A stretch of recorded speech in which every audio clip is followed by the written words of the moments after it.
কাশিদাসী মহাভারত বন পর্ব ১৬ শ্রীবৎস রাজার কাঠুরিয়া আলয়ে স্থিতি। শুন শুন ধর্মরাজ অপূর্ব কথন, কাননে বঞ্চেন চিন্তা শ্রীবৎস রাজন। পূর্বমত ফলমূল না মিলে তথায়, কানন তত্ত্বজিয়া রাজা নগরেতে যায়। নগর উত্তরভাগে ধনির বসতি, তথায় বসতি মোর না হয় সঙ্গতি।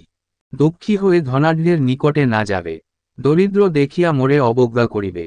দুঃখীর সমাজে আকি কাটাই কাল, পাছে লোকে ঘৃণা করে এ বড় জঞ্জাল। এত বলি দক্ষিণেতে প্রবেশিল রায়, শত শত ঘর তথা কাঠুরিয়া রয়। রাজা রানী তথাকারে হয় উপনীত, দেখিয়া সম্ভ্রমে তারা জিজ্ঞাসে তরিত। কহ তুমি কে বা হও, কোথায় বসতি, কি হেতু আসিলে দোহে, কহ শীঘ্রগতি। শুনিয়া সবার বাক্য কহেন নৃপবর, মোর সম দুঃখী নাহি পৃথিবী ভিতর। বহু দুঃখ পেয়ে আমি আইনু হেথায়, তোমরা করিলে কৃপা তবে দুঃখ যায়। আশ্বাস করিয়া তারা কইল অঙ্গীকার, করিব তোমার হিত প্রতিজ্ঞা সবার। মোরা কাঠুরিয়া জাতি, কাষ্ঠ বেচি কিনি, নিত্য আনি নিত্য খাই, দুঃখ নাহি জানি। সঙ্গে থাকি কাষ্ঠ বেচি প্রত্যহ আনিবে, এ কর্মে নিযুক্ত হলে দুঃখ না রহিবে। শুনি আনন্দিত হন শ্রীবৎস রাজন, ভালো ভালো এই কর্ম করিব এখন। হেনমতে কাঠুরিয়া ঘরে দুইজন, রহিল গোপনে রাজা নিরানন্দ মন। কাঠুরিয়াগণ ভার্যা যতে কাছিল, চিন্তার সৌজন্য হেরি সবে বশ হল।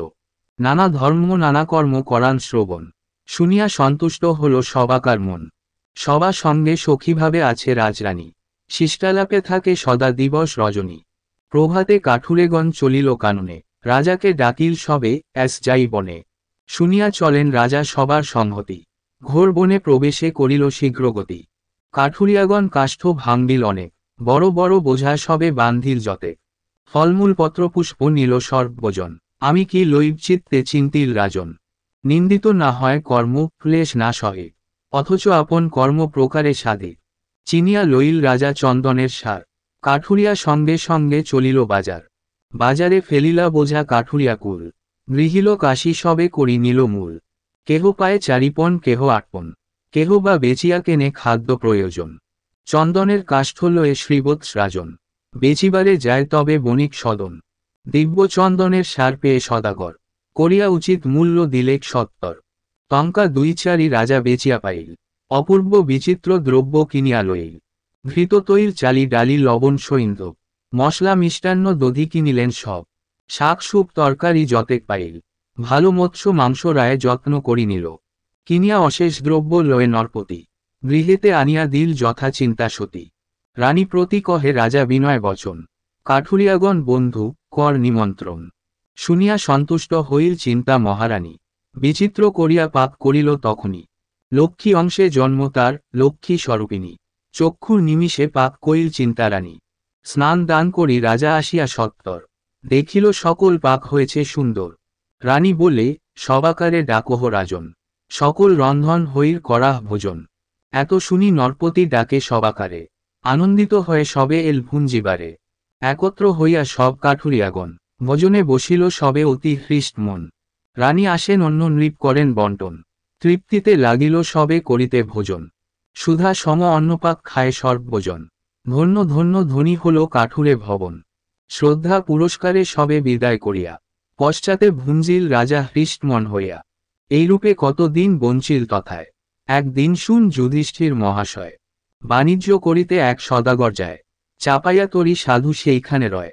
আকস্মাৎ তার ডিঙ্গি চড়াতে লাগিল, হায় হায় করি কান্দে কি হলো কি হলো। হেনকালে শুন রাজা দৈবের ঘটন, গণক হইয়া শনি আইল তখন। হস্তে লাঠি কাখে পুঁথি গ্রহাচার্য হইয়া, সাধুর মঙ্গল কথা কহিল আসিয়া। শুন মহাজনের তুমি, স্থির কর মন, তোমার তরণী বদ্ধ হইল যে কারণ। তব নারী নবগ্রহ করেন অর্চন, অবজ্ঞা করিয়া তুমি আইলে পাটন। সেই হেতু তব তরি হইল হেনরূপ, কহিনু যতেক কথা জানিবে স্বরূপ। মহাজনের কহে কথা করিয়া প্রণতি, অমৃত অধিক শুনি আমার ভারতী। ব্রাহ্মণ বলেন শুনি আমার বচন, যেমতে তোমার তরি চলিবে এখন। এই গ্রামবাসী কাঠুরিয়া যতজন, নিমন্ত্রণ করি আনো তার ভার্যাগণ। সকলে আসিয়া তারা ধরিবেক তরি, তার মধ্যে পতিব্রতা আছে এক নারী।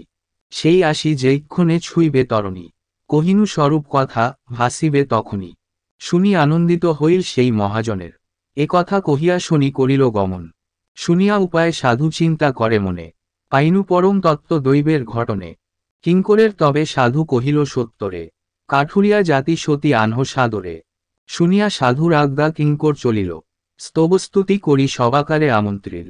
সহজেতে হিনজাতি অতি অল্প জ্ঞান, পাইয়া সাধুর নাম আনন্দ বিধান। যতেক কাঠুরে ভার্যা নিমন্ত্রণ শুনি, হরিশ বিধানে সবে চলিল তখনই। যেখানে নদীর ঘাটে আটক তরণী, সেইখানে উত্তরিল যতেক রমণী। কমলা বিমলা গেল আর কলাবতী, কৌশল্যা রোহিণী চলে আর সরস্বতী। রেবতী কৈকেয়ী উমা রম্ভা তিলোত্তমা, হরিপ্রিয়া চিত্রাবতী রাধা সতী শ্যামা। যশোদা যমুনা জয়া বিমলা বিজয়া, আর ষষ্ঠী গয়া গঙ্গা কালিন্দী অভয়া। চপলা চঞ্চলা ধায় চাণ্ডালী কেশরী, পদ্মাবতী অরুন্ধতী সাবিত্রী মঞ্জরী। একে একে তরি সবে পরশ করিল, জনে জনে মানিয়া বিদায় হইল। কারো হাতে নাহি হল সাধু প্রয়োজন, বুঝিল হইল মিথ্যা গণক বচন। কত নারী আইল না এল কতজন, কিঙ্করে জিজ্ঞাসে সাধু সে সব কারণ। নাবিক কহিল সবে আসিয়াছে রায়, এক নারী না আইল স্বামীর মানায়। শুনি সাধু মনে কইল সেই সাধ্যি তবে, তিনি এলে মোর তরি অবশ্য চলিবে। মহাভারতের আখ্যান সুধার সার, তরিবারে ইহা বিনা কিছু নাহি আর।